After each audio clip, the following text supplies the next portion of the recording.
গতকাল রাতেই আপনারা অনেকে হয়তো খেয়াল করেছেন, একটা আহ্বান জানানো হয়েছে সিপিবির কেন্দ্রীয় কার্যালয় দখল করার, যেটাকে বিপ্লবী ছাত্র জনতার অভ্যুত্থানের কার্যালয় পরিণত করার আহ্বান এসছে।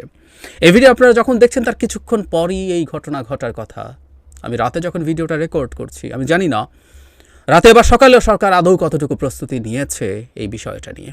সরকারের খুব সিরিয়াস প্রস্তুতি প্রয়োজন আছে, কারণ এটা একটা ভুল পদক্ষেপ, ভীষণ ভুল পদক্ষেপ।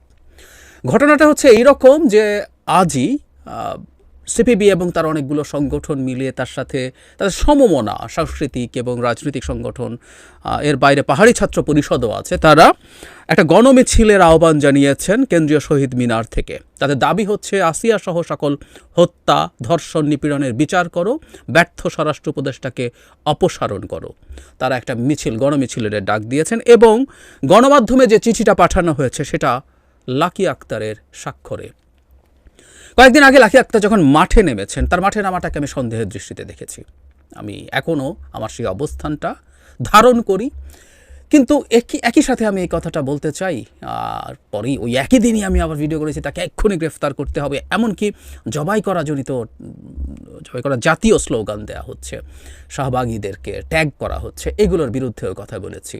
সো লাকি আক্তার নামছেন, আমি একটু আমার সেই প্রথম ভিডিওটা থেকে বলি, যিনি জুলাই অগাস্টে অলমোস্ট কোনো কিছুই করেননি, 5 অগাস্টও সেলিব্রেট করেননি শেখ হাসিনার পতনকে, শাহবাগে যাওয়া নিয়ে হাসাহাসি করেছেন যখন শাহবাগে কোটা বিরোধী আন্দোলনে সবাই ছিল। সেই লাকি আক্তার শেখ হাসিনার পতনের পর ফেসবুকে অসাধারণ, অকল্পনীয় রকম অ্যাক্টিভ। তার আগ পর্যন্ত 5 অগস্টের আগে আমি আরও বেশ খানিকটা পেছনে গিয়ে দেখলাম উনি মাসে 2-3টা পোস্ট দেন, এরপর এখন 4-5টা 10টা পোস্ট দেন প্রতিদিন, এবং বলা বাহুল্য আমাদের ডক্টর ইউনূস সরকারকে তুলোধুনো করেন তিনি, সকাল বিকাল করতেই পারেন। এখন প্রশ্ন যেটা আছে সেটা হলো, তিনি, তার দল, সিপিবি, ছাত্র ইউনিয়ন, তাদের আসলে ভূমিকা শেখ হাসিনার সময় কী ছিল। আমার বলতে দ্বিধা নেই, অনেকে যে ধরনের ইন্টারপ্রিটেশন করেন সিপিবিকে নিয়ে, তাদের রাজনীতি, তাদের রাজনৈতিক মতাদর্শ, এটা তো আসলে সত্য যে ট্র্যাডিশনালি তাদের এক ধরনের প্রকাশ্য আওয়ামী লীগের সাথে জোটবদ্ধতার ইতিহাস আছে, সেই শেখ মুজিবুর রহমানের সময় থেকেই। পরবর্তীতে এটা কাছে যাওয়া, দূরে যাওয়ার মতো ঘটনা ঘটেছে, কিন্তু সাম্প্রতিক অতীতে আমি অন্তত প্রকাশ্যে সিপিবির অবস্থান শেখ হাসিনার বিরুদ্ধেই দেখেছি। তারা তাদের দল থেকে কখনো শেখ হাসিনার যে অবৈধভাবে ক্ষমতায় থাকা সেটাকে এন্ডোর্স করতে দেখিনি। আমি এই জিনিসগুলো খুব মন দিয়ে ফলো করেছি, সিপিবির নেতাদের সাথে আমি টকশো করেছি, আমি পাশে বসে শুনেছি তারা কি বলেন। এই মুহূর্তে খুবই গুরুত্বপূর্ণ নেতা জনাব রুহিন হোসেন প্রিন্সের সাথে আমি অনেক টকশো করেছি। সো আমি জানি কী ধরনের অবস্থান উনি নিয়েছেন। তারা নির্বাচনে পার্টিসিপেট করেন নাই, আওয়ামী লীগের সাথে দোসর হয়ে অনেকে যেটা করেছে, তারা খুব স্ট্রংলি তত্ত্বাবধায়ক সরকারের দাবি যখন সবাই জানাচ্ছিল তখন তারা খুব স্ট্রংলি দাবি জানিয়েছেন তত্ত্বাবধায়ক সরকার ছাড়া বাংলাদেশে কোনো নির্বাচন হতে পারবে না।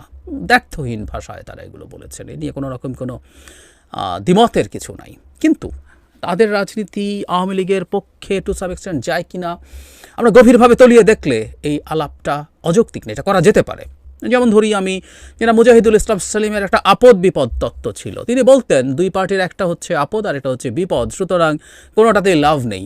এটা একটা খুবই গর্হিত ন্যারেটিভ আমি মনে করি। কারণ হচ্ছে যে সময় আওয়ামী লীগ ক্ষমতা গায়ের জোরে দখল করে নির্বাচন ছাড়া আছে, সেই মুহূর্তে বিএনপিকে আওয়ামী লীগের সাথে একই জায়গায় বসানোর মাধ্যমে কিন্তু আওয়ামী লীগের পাপকে, নোংরামিকে, অসভ্যতাকে অনেক ডাইলিউট করে দেওয়া হয়।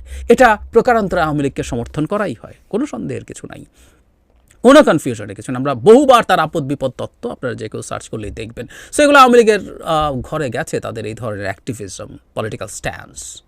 কখনোই বাম দলগুলোর একটা জোট আছে 18 নির্বাচনের আগে বা পরেও, পরবর্তীতেও যখন এবার এই মুভমেন্ট হচ্ছে, তাদের বাম গণতান্ত্রিক জোট আছে, তারা কখনো অন্যান্য সবার সাথে একসাথে লড়াইয়ে নামেননি। তারা তাদের মতো করে শেখ হাসিনা বিরোধিতা করেননি, তা না, করেছেন, কিন্তু কখনো যে একজোট হওয়া, অন্তত যুগপথ, যখন যুগপথ আন্দোলন হলো এই 24 সালের নির্বাচনের আগে, তখনও তারা আসলে একটু দূরে থেকেছেন। এটা না হওয়াটাও আমার কাছে ব্যক্তিগতভাবে মনে হয় ক্ষতিকর হয়েছে এই অ্যাক্টিভিজমের জন্য। কারণ সর্বশেষ যে মানে অনেক ক্ষেত্রেই তাদের যে অভিযোগ থাকে যে জামায়াত আছে বিএনপির সাথে, সর্বশেষ এই যুগপৎ আন্দোলনে জামায়াত আসলে ছিল না, বরং জামায়াত অনেক ক্ষেত্রেই দেখা গেছে, আমরা 28 অক্টোবরের কথা মনে করতে পারি, রাদার সরকারের সুবিধাপ্রাপ্ত হিসেবেই তাদেরকে দেখা গিয়েছিল। সে সময় বাম জোট আসলে একসাথে নামেনি, যেগুলো দিনের শেষে শেখ হাসিনাকে শক্তি জুগিয়েছে, এই আলাপ কেউ করতেই পারেন। নট অনলি দ্যাট, আমাদের একটা ভিডিওর কথা মনে পড়ে, মঞ্জুরুল হাসান খান, তাকে বহিষ্কার করা হয়েছে দল থেকে পরবর্তীতে, ওই কারণে না, অন্য কারণে, কিন্তু তার একটা ভিডিও এভাবে সবার সামনে চলে এসেছিল। তিনি একটা কর্মী সভায় বলছেন শেখ হাসিনা অবৈধভাবে ক্ষমতায় আছে বা এটা সেটা যাই করুক না কেন, তাকে তারা ক্ষমতাচ্যুত করতে চান না, কারণ সেটা যদি হয় একটা ফেয়ার নির্বাচন হলে বিএনপি ক্ষমতায় চলে আসতে পারে, যেটা তারা কোনোভাবেই অ্যাকসেপ্ট করেন না। তারা চান তারাই অল্টারনেটিভ শক্তি হয়ে উঠবেন, দল হয়ে উঠবেন, তারা পর্যন্ত শেখ হাসিনা থাকুক, এরপর শেখ হাসিনার পতন হলে তারা ক্ষমতায় যাবেন। এই ধরনের চিন্তা যে এই দল করা বেশ কিছু মানুষের নেই তা নয়, ইভেন মিস লাকির চিন্তা একই রকম বলেই আমি মনে করি, একদম ক্লিয়ারলি মনে করি। কারণ আমি তার ফেসবুক ঘেটে যা দেখে আসলাম, তাতে এটা খুব ক্লিয়ারলি বোঝা যায় যে তিনি আসলে কী ভাবেন, কী করেন। সো এই চিন্তার জায়গা সিপিবিতে আছে, ছাত্র ইউনিয়নের অনেকের মধ্যে আছে, এবং বলা বাহুল্য এগুলো সব আওয়ামী লীগের পক্ষে গেছে। মানে নির্বাচন হলে কে আসবে, এই আলাপটা আমি করতে দেখেছি অনেককেই, এবং এই আলাপটা করাটাই আমি মনে করি আওয়ামী লীগকে সুবিধা দেয়া। কারণ যখন আমরা একটা নির্বাচনী গণতন্ত্রের মধ্যে থাকি, তখন নির্বাচনে কে আসবে এই আলাপটা করা যায় না, এটা ব্লাসফেমি। আপনি কেউ নির্বাচনে এসে কি ভালো করবে কি খারাপ করবে এটা নির্বাচনের মাঠে গিয়ে বলবেন, কিন্তু এটা করলেই লাভ কি? আমি অনেক সময় সিপিবিকে, অনেক নেতাকে নির্বাচনী ব্যবস্থাটাকে প্রশ্নবিদ্ধ করার চেষ্টা করতে দেখেছি, এগুলো প্রত্যেকটা আওয়ামী লীগের পক্ষে গেছে। এবং আওয়ামী লীগের যে রাজনীতি নিয়ে মাঠে এসে থাকে, সিপিবির কালচারাল অর্গানাইজেশন সহ সিপিবির অনেকেই কাছাকাছি ধরনের ন্যারেটিভ মাঠে বলেন, এগুলো সব বিপক্ষে যায়। আমি সব ধরে নেওয়ার পরও বলছি, প্রকাশ্যভাবে সিপিবি গত সরকারের, গত রেজিমের অন্যায়ের বিরুদ্ধে, অত্যাচারের বিরুদ্ধে কথা বলেছেন।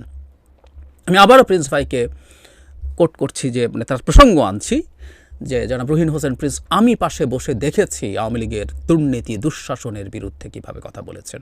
তার সাথে আমি ডিবেটও করেছি, কোনো ইস্যুতে ডিবেটও করেছি, তার সাথে আমি সব মত একসাথে মিলে যায়নি, এটা তার দৃষ্টিভঙ্গি থাকতেই পারে, কিন্তু তাদের প্রকাশ্য অবস্থানগত রেজিমের বিপক্ষে ছিল কন্টিনিউয়াসলি। সুতরাং এইরকম একটা শক্তির, এরকম একটা দলের অফিস আমরা দখল করে ফেলব, বা শেখ হাসিনার সাথে যদি যুক্ত কেউ থাকে তারও অফিস দখল করে ফেলতে হবে, আর সেখানে এই দলটা নিশ্চিতভাবেই সেই রকম কেউ নয় যার প্রতি আমরা এই ধরনের আচরণ করতে পারি। এতে যেটা দাঁড়াবে আসলে, মানে আমাদের তো 7 মাস চলে গেল, আমরা ওখানে গিয়ে শেষ পর্যন্ত কি করতে পারবো জানি না। আমি মনে করি সরকারের অত্যন্ত কঠোর অবস্থান এই ব্যাপারে নেওয়া উচিত, সরকারের নিরাপত্তা বাহিনী ওখানে ডিপ্লয়েড হওয়া উচিত এমন সংখ্যায়, যাতে সেইখানে এই ধরনের ঘটনা ঘটতে না পারে। কারণ আমরা আসলে এই মুহূর্তে একটা টলারেন্ট সোসাইটি চাই, আমরা একটা গণতন্ত্রের দিকে আমাদের যেহেতু যাত্রা শুরু হয়েছে, সেই যাত্রাটা যাতে বাধাগ্রস্ত না হয়, আমাদের যাতে বদনাম দুর্নাম না হয়ে যায়। কারণ যে দলটা প্রকাশ্য, যে কেউ যে কোনো ডকুমেন্ট খুঁজলেই দেখবেন প্রকাশ্যভাবে শেখ হাসিনা রেজিমের বিরোধিতা করেছে, তার অফিস দখল করে ফেলা হচ্ছে, এবং সেটা ছাত্র জনতার বিপ্লবী ছাত্র জনতার অফিসের নামে। ঠিক হবে না, মারাত্মক ভুল হবে। শুধু তাই না, যারা শেখ হাসিনার সাথে সরাসরি কোলাবোরেট করেছে এমন দলগুলোরও অফিস দখল করে ফেলার কিছু নেই। ওই অফিসগুলো এখন আর অন্তত কোনোভাবেই উচিত হবে না আমাদের সেগুলোর প্রতি হামলা বা ঝুঁকি তৈরি করা। এগুলো প্রত্যেকটাই আমাদের ললেসনেসকে ইন্ডিকেট করবে। আমরা এই ধরনের পদক্ষেপ থেকে দূরে সরে থাকি। আমি জানি, আমি বিশ্বাস করি, কেউ আমাদের কখনো যদি মনে হয় যে এরা শেখ হাসিনার সাথে কোনো না কোনো ফর্মে কোলাবোরেট করেছে, সেটা আমাদেরকে ক্ষুব্ধ করার জন্য এটা ইললজিক্যাল না, লজিক্যাল। এবং আমি এটাও মনে করি, সত্যিকার অর্থেই মনে করি, যে সরকারের বিরুদ্ধে চক্রান্ত আছে, এবং লাকি আক্তারকে আমরা হঠাৎ করে যেভাবে মাঠে দেখছি, এবং এখনও তার চিঠিটা তার নামে যাচ্ছে, তাতে এটা মনে করার যৌক্তিক কারণ আছে, কোনো একটা প্লট আছে। আমি আমার সেই ভিডিওতেই বলেছিলাম যে আমাদের গোয়েন্দা সংস্থাগুলোর সতর্ক থাকা দরকার, সেগুলো ভালো মতো খুঁজে দেখা দরকার যে কোনো চক্রান্ত, কোনো ষড়যন্ত্র এই সরকারের বিরুদ্ধে হচ্ছে কিনা। কারণ আমি আগেই বলেছি যে আসিয়া যে হত্যাকাণ্ড হলো, রেপ হলো, মানে ঘটনা তো ঘটতে পারে, আগেও তো শেখ হাসিনার সময়ে বা আগে কখনো আরও অনেক কম বয়সের বাচ্চা মানে 8 বা কোনো বয়স, কিন্তু না, এর চেয়ে কম বয়সের বাচ্চাও রেপড হয়েছে। কিন্তু এই ক্ষেত্রে তো সরকারের পদক্ষেপ খুব ভালোভাবেই ছিল। সরকার কোনো জায়গায় কোনো গাফিলতি করে নাই, তো কোনো জায়গায় কোনো গাফিলতি করে নাই, গ্রেফতার করেছে এবং বাচ্চাটার জন্য সর্বোচ্চ চেষ্টা, এই রাষ্ট্রের সর্বোচ্চ যত সক্ষমতা আছে সেটা দিয়ে চেষ্টা করা হয়েছে। সো সরকার এই ক্ষেত্রে গাফিলতি নেই, সরকারের আইন শৃঙ্খলায় নানান জায়গায় সমস্যা আছে, এখানে নেই। কিন্তু না, নামা হচ্ছে, নামতেই পারেন, কিন্তু আমার মনে হয় সরকারের সতর্ক থাকা দরকার আছে যাতে এই ধরনের কোনো প্লট না হতে পারে। এটা লাকি আক্তার সামনে আসার কারণেই এই পরিস্থিতিটা আসলে তৈরি হয়েছে, এটা ফ্যাক্ট। কারণ হলো তিনি গণজাগরণ মঞ্চ, যে মঞ্চটা প্রাথমিকভাবে অনেকের কনফিউশন থাকলেও পরে ক্লিয়ার হয়ে গেছে এটা আদতে আওয়ামী লীগ এবং ভারতের পেট্রোনাইজড একটা সকল জাগরণ, যেটা আওয়ামী লীগের ফ্যাসিবাদী শাসন সে সময়ের জন্য এস্টাবলিশ করতে সাহায্য করেছে। তো তাদের ব্যাপারে আমাদের সতর্ক থাকলেই হবে, তাদের ইভেন মিছিল একটা দুটো হতে দিলেও যে খুব সমস্যা হবে তা না। আমি বারবার বলছি আমরা যেন সতর্ক থাকি। আমি গতদিনও এটাও চেষ্টা করেছি, উদ্দেশ্য ছিল এটা, আজও উদ্দেশ্য হচ্ছে এটা যে এদের কথাবার্তাকে আমরা সতর্কতার সাথে দেখব এবং এদের অ্যাজ এ হোল পার্টি তারা যেভাবে বিহেভ করছেন, আলোচনা করছেন, সেগুলো নিয়ে সোসাইটিতে ডিসকোর্স থাকুক, আলাপ আলোচনা থাকুক, তর্ক বিতর্ক থাকুক, সো দ্যাট তাদের অবস্থান মানুষের কাছে এক্সপোজ হোক। একটা পলিটিক্যাল ফাইট কিন্তু এভাবেই হয়, এভাবেই চলে, ওটা করি। এই ধরনের কোনো কোয়ার্সিভ স্টেপ খুব ভয়ঙ্কর হয়ে যায়। প্লিজ আমরা যেন এই ধরনের কোনো পদক্ষেপ না নিতে যাই এবং এগুলোর বিরুদ্ধে দাঁড়াই।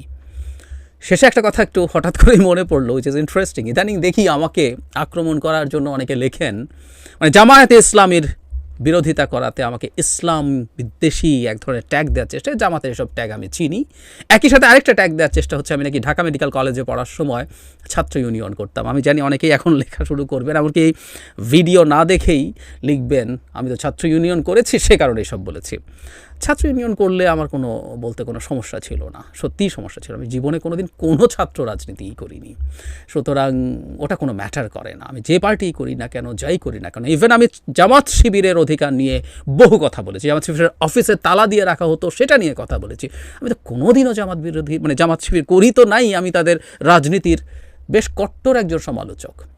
কিন্তু তাদের অধিকার যেখানে নষ্ট হয়েছে প্রত্যেকটা জায়গায় কথা বলেছি, প্রত্যেকটা জায়গায় তাদেরকে মিথ্যা অভিযোগে আটক করা হয়েছে, তাদেরকে হত্যা করা হয়েছে, তাদেরকে যে কোনোভাবে হয়রানি করা হয়েছে, তাদের রাজনীতি নিষিদ্ধ করা আছে। রিসেন্টলিও আমি কথা বলেছি, ঢাকা ইউনিভার্সিটি এবং জাহাঙ্গীরনগরে তাদের রাজনীতি করতে দিতে চায় না কিছু কিছু সংগঠন, প্রত্যেকটার প্রতিবাদ করেছে। সো তাদের রাইটের পক্ষে দাঁড়ানোর জন্য কারো আসলে সমর্থন করতে হয় না। যে উদার গণতান্ত্রিক সমাজটা আমরা দেখতে চাই, সেখানে এগুলোই খুব বেসিক কথা। এই বেসিক কয়টা কথাই বললাম, এর বেশি কিছু না।